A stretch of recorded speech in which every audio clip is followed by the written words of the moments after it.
Hi everyone, welcome to sleepy classes. स्वागत है आप सबका प्रीक्योर में। आज हम डिस्कस करेंगे इन्वायरमेंट के current affairs of the week gone by. So शुरू करते हैं पहले इंपॉर्टेंट करंट अफेयर के साथ। ये है कि जैसा कि आप सब जानते हैं और आज हमने 2 मिनट सीरीज में भी कवर किया है कि 2 फरवरी को वर्ल्ड वेटलैंड्स डे मनाया जाता है, राइट। ये क्यों मनाया जाता है 2 फरवरी को? क्योंकि 2 February was the day when Ramsar convention, a convention to protect the wetlands, was adopted in the Iranian city of Ramsar which is on the Caspian sea. ठीक है, तो ये 1971 में अडॉप्ट की गई और 2021 में इस कन्वेंशन को 50 साल हो गए। ठीक है, सो एक तरह से 2 February 2021 is also celebrating 50 years of the Ramsar Convention, and so is Iran. So that is our first article, that Islamic Republic of Iran to celebrate 50th anniversary of the convention, right?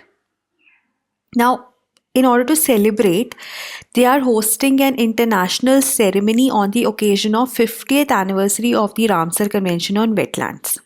Like I said, that the Ramsar Convention was established in 1971 in the Iranian city of Ramsar. ठीक है, उसके बाद अगर आप Ramsar search भी करते हो Google पे तो रामसर कन्वेंशन ही आता है. So that is how we know Ramsar, right. And during this event a Ramsar memorial stamp will be unveiled. ठीक है, सो ये एक पार्ट है, बट हमारे लिए इम्पॉर्टेंट है रामसर कन्वेंशन. उसके अंदर इंडिया में कौन से वेटलैंड्स आते हैं, कौन सी स्टेट में सबसे ज़्यादा है, कौन सा स्टेट में सबसे ज़्यादा एरिया है, all of such facts that you should know. No, Ramsar convention came into force in 1975. ठीक है, इस ईयर में इसको अडॉप्ट किया गया था, लेकिन फॉर्मली ये फोर्स में 1975 में आई थी. इंडिया ने इसको 1982 में साइन किया था, और जो पहला रामसर साइट है इंडिया में वो चिलिका लेक थी उड़ीसा में. और अभी हमारे पास 42 रामसर साइट्स हैं, और लेटली ही ये बढ़े हैं. इनफैक्ट समवेयर इन 2020 अक्टूबर और सितंबर 10 sites were added back to back, right. So world wetlands day की अगर हम बात करें, लाइक आई सेड 2 फरवरी को मनाया जाता है. और अगर हम थीम की बात करें तो थीम क्या है, वेटलैंड्स एंड वाटर. ठीक है, सो इस बार का जो थीम है that is paying a lot of attention on the relationship of wetlands and fresh water. अगर हम वेटलैंड्स की बात करें, so they are protected under different designations including the Ramsar convention, the UNESCO map, ठीक है, जो man and biosphere programme है, और भी बहुत सारे international as well as national level पे हमारे पास चीज़ें हैं जो कि प्रोटेक्ट करती हैं वेटलैंड्स को. वेटलैंड्स में we have mangroves, we have marshes, peatlands, rivers, lakes, deltas, flood plain, swamps, बहुत तरह के. इनफैक्ट पैडी फील्ड्स भी वेटलैंड्स में आती हैं. So you have natural and you have man made wetlands. ठीक है, then you have fresh water wetlands, you have marshy wetlands. So बहुत सारी डिफ्रेंसिएशन है. अगर मैं वेटलैंड्स को डिफाइन करूँ, so they are they are saturated with water. अब ये जो सैचुरेशन है ये सीजनल हो सकती है या परमानेंट हो सकती है. ठीक है, और उसके बाद ये बहुत ज़्यादा इंपॉर्टेंट है हमारे प्लानट के लिए. 40% of the world species they live और ब्रीड इन वेटलैंड्स. ठीक है, so wetlands are nurseries of life. 40% of animals breed in wetlands. Then they are also the kidneys of the earth, क्योंकि वो pollutant से protect करते हैं हमारे environment को. ठीक है, उसके बाद क्लाइमेट चेंज को रोकने में भी उनका काफ़ी ज़्यादा बड़ा कंट्रीब्यूशन है, क्योंकि जो पीटलैंड्स हैं they store 30% of the carbon, right. And then they minimise disaster risk, जैसे कि जब पानी आता है कोस्टल एरियाज़ में तो जो स्टॉर्म सर्जेस हैं उसका पानी बहुत ज़्यादा अब्जॉर्ब कर लेते हैं वेटलैंड्स. इनफैक्ट सुनामी के टाइम पे भी बहुत ज़्यादा पानी अब्जॉर्ब कर लेते हैं wetlands. Then they play a important role in ground water recharge also. तो फ्रेश वाटर में भी उनका काफ़ी ज़्यादा कंट्रीब्यूशन है. अगर हम इंडिया की बात करें, इंडिया में 42 रामसर साइट्स हैं. इंडिया में वेटलैंड्स तो बहुत होंगे, like I said paddy field भी एक वेटलैंड है. तो you can actually look at the number of the wetlands India में होंगे. ठीक है, बट जो रामसर साइट्स हैं वो 42 है. इसका मतलब है कि इनको बहुत ज़्यादा स्ट्रिंजेंटली रेगुलेट किया जाता है, क्योंकि ये इंपॉर्टेंट है, इनको प्रोटेक्ट करना उससे भी ज़्यादा इम्पॉर्टेंट है. ठीक है, और अगर हम बात करें रामसर कन्वेंशन की, लाइक आई सेड, एक इंटरनेशनल अग्रीमेंट है promoting the conservation of wetlands. It was adopted at Ramsar in Iran in 1971 but it came into force in 1975 और यूएन के 90% of the members are part of the Ramsar convention, right. अब ये जो wetlands है, कुछ important wetlands है जो India में आते हैं, जो कि national wetlands conservation and management programme के अंडर आते हैं. So a lot of them are there और इसमें 42 रामसर साइट्स तो हैं ही. Okay, now moving on to the next current affair. Heritage trees more beneficial than construction of railway over bridges. So Supreme Court took judicial notice of the expert committee report जिसने ये कहा कि felling of 300 heritage trees to construct 5 railway overbridges in West Bengal will cost India a staggering 2.2 billion rupees. ठीक है, अब ये आप सबसे पहले ये सोचोगे कि ये फिगर आई कैसे. So this was arrived at by the committee after calculating the products जो ये ट्रीज प्रोड्यूस करेंगी over a period of 100 years, जितना भी उनका लाइफ टाइम है. अब कौन से products? Oxygen, micro nutrients, bio fertilisers, besides the trees being valuable members of the natural environment, right? So committee ने ये बोला कि committee said an individual tree parts with free of cost products worth 74,000 rupees a year. ठीक है, 2020 में ये expert committee report आई थी. तो इसके बाद सुप्रीम कोर्ट ने बोला कि एक प्रोटोकॉल बनना चाहिए जिसमें जो भी रोड और रेलवे प्रोजेक्ट्स हैं वो तभी क्लियर होने चाहिए जब बाकी मोड्स ऑफ ट्रांसपोर्टेशन जैसे वाटरवेज उसकी फीसिबिलिटी देख ली. ठीक है, वाटरवेज और रेलवेज़ की फीसिबिलिटी देखने के बाद ही रोड और हाईवे प्रोजेक्ट्स, क्योंकि वहाँ पे पेड़ बहुत ज़्यादा काटने की ज़रूरत होती है, तो एक प्रोटोकॉल बनना चाहिए. पहले बाकी चीज़ों की फीसिबिलिटी देखो, अगर वो फीसिबल नहीं है, अगर रोड प्रोजेक्ट ही है और वो इनएविटेबल है, तो जो कॉस्ट है, जितने भी पेड़ आपको काटने पड़ेंगे, that should be built into the cost of the project. ठीक है, so the court has actually asked an advocate to draft the protocol in consultation with the government. ठीक है, so the report said that the loss of 300 trees would be much more than the 500 crores which has been sanctioned for the 5 rail over bridges. ठीक है, उसके बाद ये भी बात है कि with time traffic congestion increase होगा तो उसका मतलब है कि और पेड़ काटने पड़ेंगे, क्योंकि आपको एक्सपैंड करनी पड़ेगी, रोड वाइडन करनी पड़ेगी road over a period of time. ठीक है, सो मतलब अगर 10 साल की अगर हम बात करेंगे, 10 साल के बाद वाइडन करनी पड़ेगी तो 4,000 पेड़ और कटेंगे. So that would actually add up to 30.21 billion over a period of 100 years. ठीक है, सो ये कमेटी के हिसाब से एक एनवायरमेंटल और इकोनॉमिक कैटास्ट्रॉफी होगा ऑफ हॉरिफाइंग प्रोपोर्शंस. ठीक है, अब ये जो ब्रिजेस हैं ये एक्चुअली में सेंटर फाइनेंस कर रहा है. It is a mega project financed by centre to construct 208 rail over and under bridges across 19 states in the country. इसको सेतु भारत मेगा प्रोजेक्ट के नाम से हम जानते हैं. And it has been sanctioned a cost of 20,800 crores overall. The idea is to improve the traffic movement, reduce accidents and avert deaths at railway crossing के जो आप ब्रिजेस बना रहे हो. ठीक है, इट इज़ जो वेस्ट बंगाल में बन रहा है, that is also part of India's go east vision to create a transport infrastructure through to Bangladesh and beyond Myanmar and China in the far east to promote economic development of the country. ठीक है, so the idea is कि जो railway over bridges बन रही हैं वो भी हमारे देश की डेवलपमेंट के लिए इम्पॉर्टेंट है. गो ईस्ट जो हमारा विजन है इंडिया का उसके लिए इम्पॉर्टेंट है. But at the same time जो पेड़ हैं वो भी, उनकी भी जो वैल्यू है वो इरिप्लेसेबल है. जैसे माना चाहते हैं कॉम्पनसेटरी एफॉरेस्टेशन कर दो कि आप एक जगह पे पेड़ काट रहे हो, आप कहीं और लगा दो.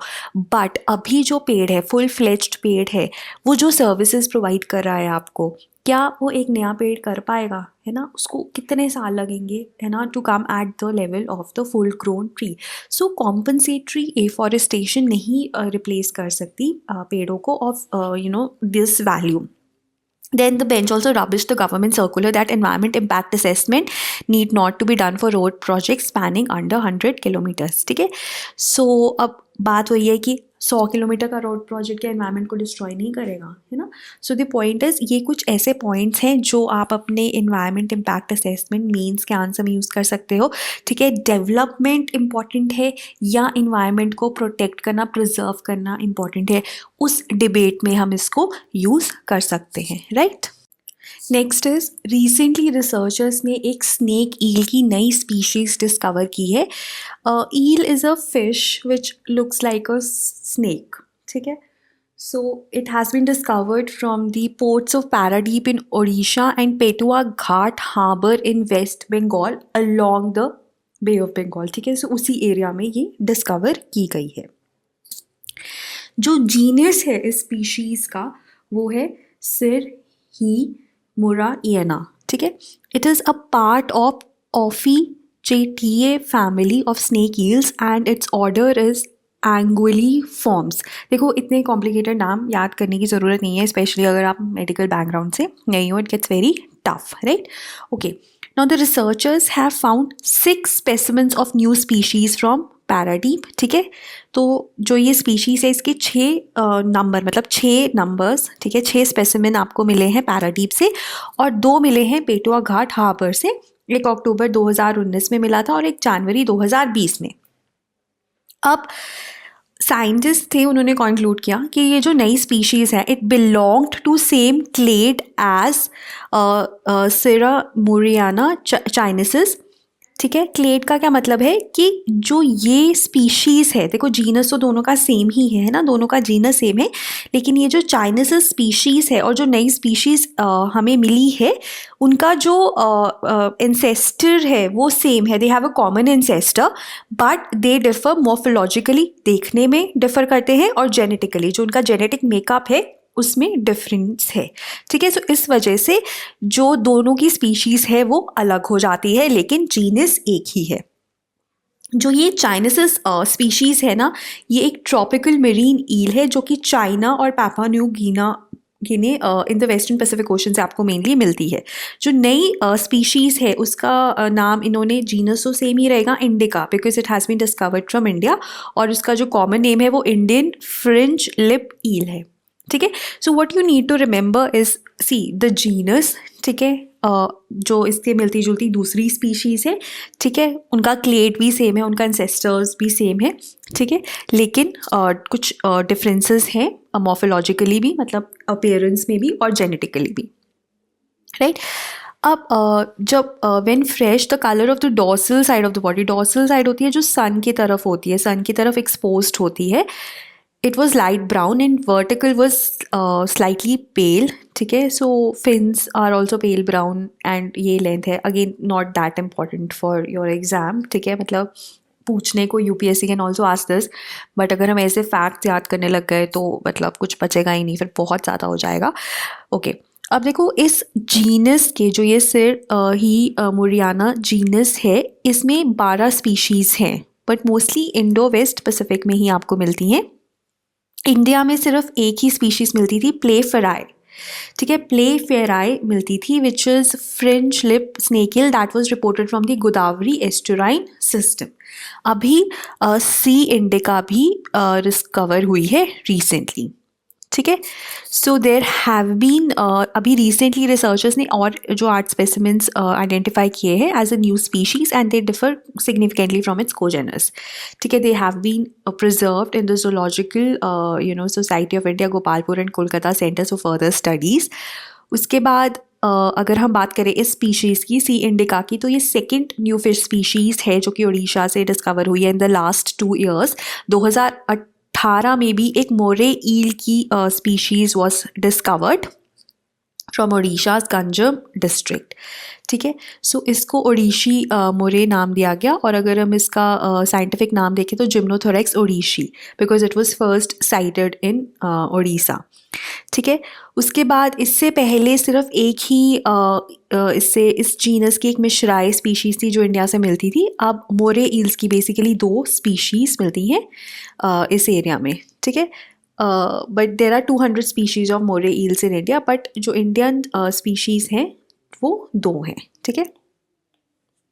सो बेसिकली ईल्स के ऊपर हमें पीएचडी नहीं करनी है, just go through the basics of it कि कहाँ से मिली है, कैसे डिफरेंट है, मेनली कौन सा स्पीशीज़ इंडिया में पहले मिलती है. जैसे प्ले फेराई ऑलरेडी इंडिया में थी तो इंडिका आ गई, लेकिन जो इंडिका है वो चाइनीस से क्लोजर है, उनका क्लेड सेम है, ऑल ऑफ दैट. जो नेक्स्ट आर्टिकल है वो क्रेट्स के ऊपर है, और इसमें ये बताया गया है कि देखो जो कॉमन क्रेट है इसकी बाइट से बहुत लोग मर जाते हैं, लेकिन इसका जो एंटी वेनम है वो अवेलेबल है। ठीक है, अब बात हो रही है कि कॉमन क्रेट से ही मिलता जुलता एक और क्रेट है, रोमुलस क्रेट। ठीक है, लेकिन ये देखने में सिमिलर है, तो जो इनका वीनम है वो बहुत डिफरेंट है और इसका एंटी वेनम अवेलेबल नहीं है क्योंकि इस पर रिसर्च नहीं हुई है इतनी ज़्यादा। उस वजह से people die when they are bitten by this particular crate.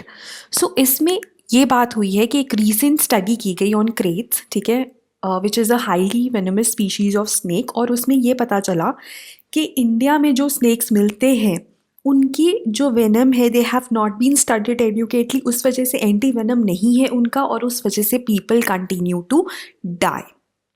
और ये जो स्टडी है it has been conducted by the authors from the Indian Institute of Sciences Bengaluru and other organisations.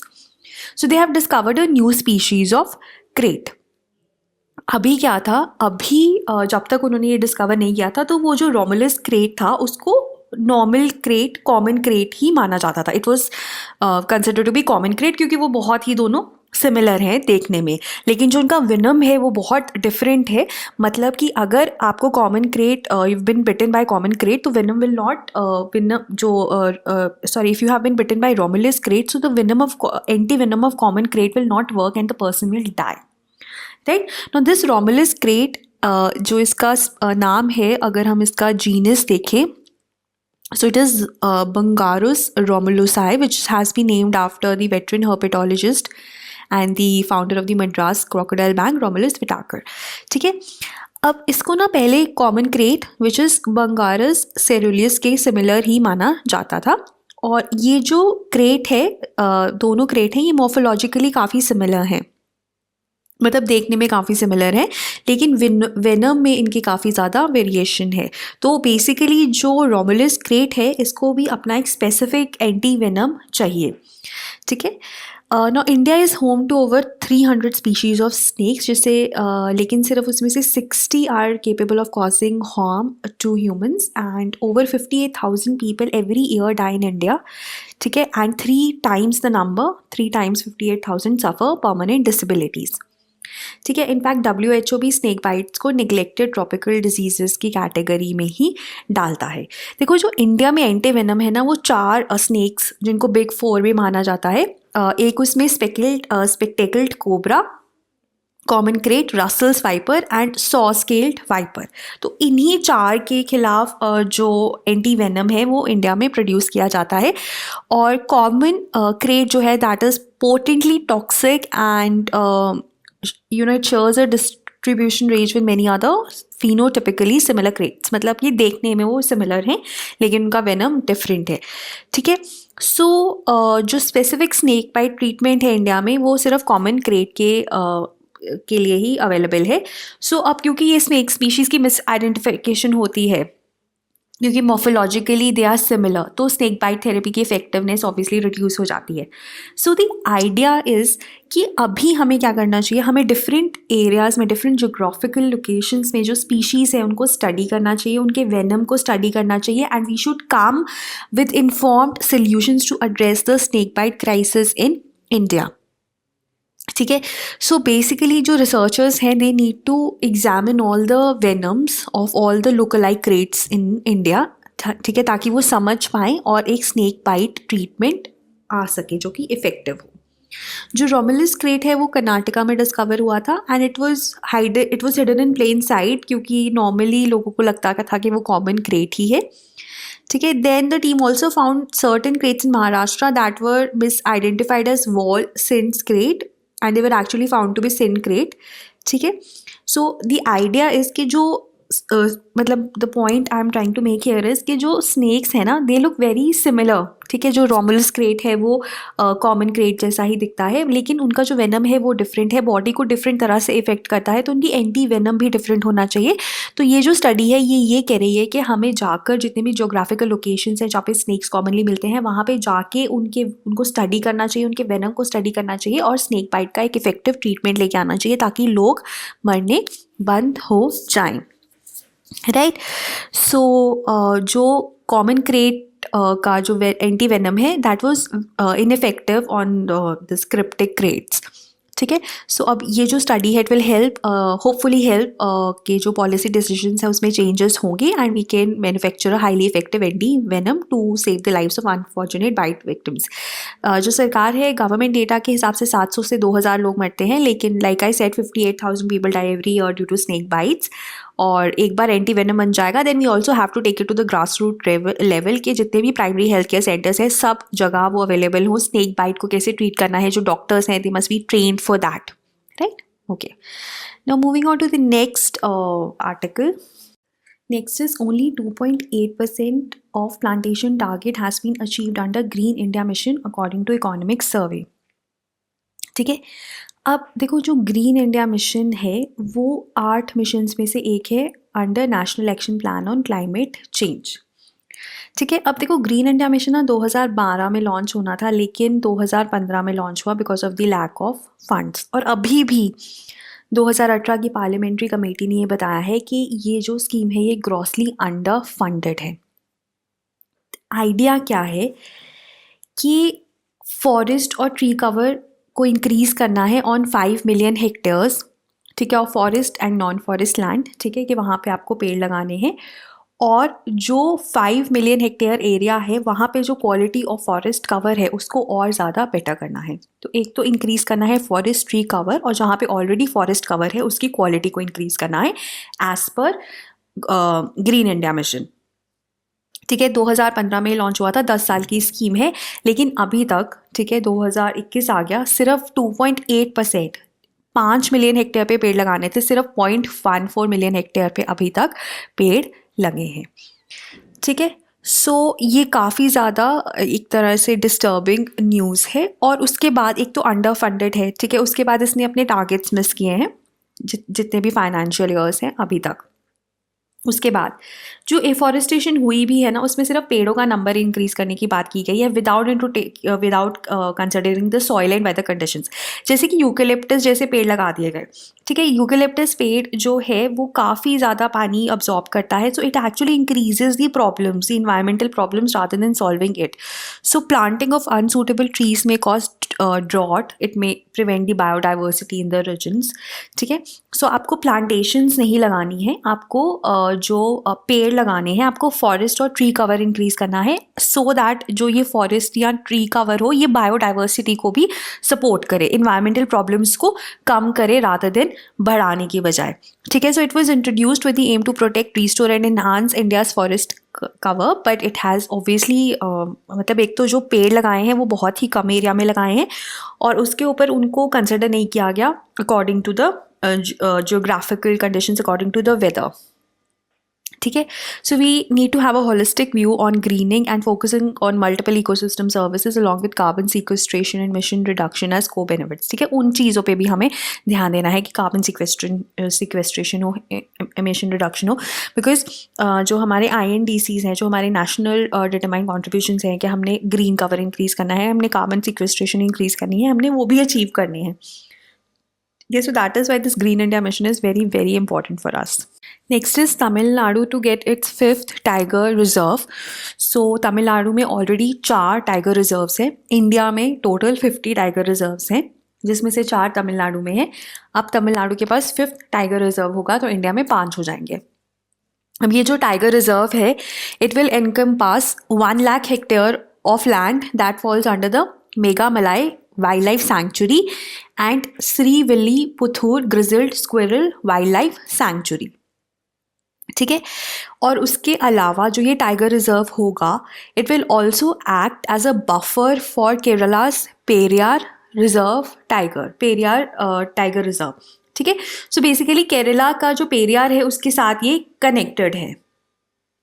ठीक है। So union government granted approval for the state's 5th tiger reserve following a letter from the Tamil Nadu government. ठीक है। Environmentalist तो काफ़ी time से they have been demanding a 5th tiger reserve to improve water management and the number of tigers in the region. ठीक है। So 1.48 lakh hectares of land जिसमें Megamalai wildlife sanctuary आ जाएगी और Srivilliputhur grizzled wild life sanctuary आ जाएगी, जो कि केरला के पेरियार टाइगर रिजर्व के साथ लगती है। And also it also joints Tirunelveli Kalakad Mundanthurai tiger reserve. ठीक है, so 14 tiger reserves have been identified in Meghamalai and Sri Villiputhur wildlife sanctuaries. ठीक है, जहाँ पे मेजरली ये जो 5th टाइगर रिजर्व है वो हमारा होगा। ठीक है, सो 2017 और 2018 के बीच में जो स्कैट सैम्पल्स एनालाइज किए गए थे, they confirmed the presence of at least 14 tigers. Now, Meghamalai has a lot of cardamom hills and has a large population of ungulate, spotted deers, Indian gores. ठीक है, तो यहाँ पे काफ़ी ज़्यादा आपको बायोडाइवर्सिटी मिलती है। जो श्री विल्लुपुथुर है उसमें ग्रिजल्ड जाइंट स्क्विरल्स बहुत हैं, फ्लाइंग स्क्विरल्स बहुत हैं, उसका नाम भी उसी के ऊपर है। ठीक है, सो व्हेन कॉन्जर्वेशनिस्ट ये मानते हैं कि अगर हम इसे टाइगर रिजर्व मान जाएंगे तो जो वायगई रिवर रिजुविनेशन है वो भी हो जाएगा। So it is in good for this river. ठीक है, ये रिवर भी इसे पास करेगा। सो इंडिया में ऑलरेडी 50 टाइगर रिजर्व हैं, 55th टाइगर रिजर्व होगा। जो कलाकड़ मुंडनथुराई था वो पहला टाइगर रिजर्व था तमिलनाडु का, देन अन्नामलाई मुडुमलाई आया एंड चौथा था Sathyamangalam. Right, okay. So that was regarding today's प्रीक्योर। अगर आपको कोई भी डाउट है आप कमेंट्स में लिख सकते हैं। जो चमोली में ट्रेजेडी हुई, ठीक है, उसको हम 2 मिनट सीरीज़ में अलग से डिटेल में कवर करेंगे। Right, thank you so much.